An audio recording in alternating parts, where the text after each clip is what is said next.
મિત્રો, તમે ઘણી વખત આ પ્રકારની જે દોરડા ખેંચની ગેમ છે એના રીલ્સ જોયા હશે. મારા પણ રીલ્સ તમે જોયા હશે. તો ચાલો આપણે એ ગેમ આપણા વર્ગની અંદર કેવી રીતે રમાડી શકીએ એ જોઈએ. સૌપ્રથમ આપણે edugames.uz વેબસાઇટ છે ઓપન કરીશું.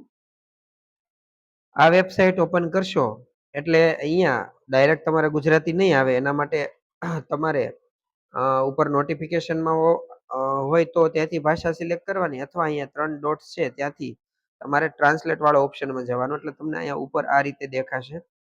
ત્યાં સેટિંગમાં તમારે છે એ કોઈ પણ બીજી ભાષા માનો કે આવી આવતી હોય તો તમારે સેટિંગમાં આપણી ગુજરાતી ભાષા મોર લેંગ્વેજમાં જઈને સિલેક્ટ કરવાની છે.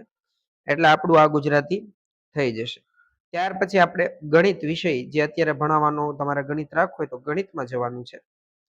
ગણિતની અંદર તમે એક કરતા વધારે ઓપ્શન સિલેક્ટ કરી શકો છો. દાખલા તરીકે આપણે અહીંયા સરવાળો અને બાદબાકી બંને લેવાના છે, અને આ પેજ પણ આપણે ટ્રાન્સલેટમાં જઈ અને ગુજરાતી કરશું તો એ પાછું ગુજરાતી થઈ જશે.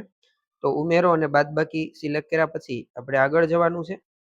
અહીંયા સરળ, મધ્યમ અને કઠણ એ ઓપ્શન આપ્યો છે. તો આપણે સરળ ગેમ શરૂઆત કરીશું તો બાળકોને મજા આવશે.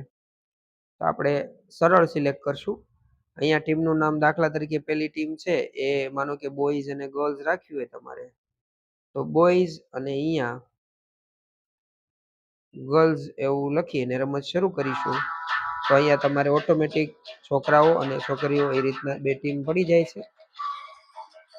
દાખલા તરીકે હવે આપણે કરીએ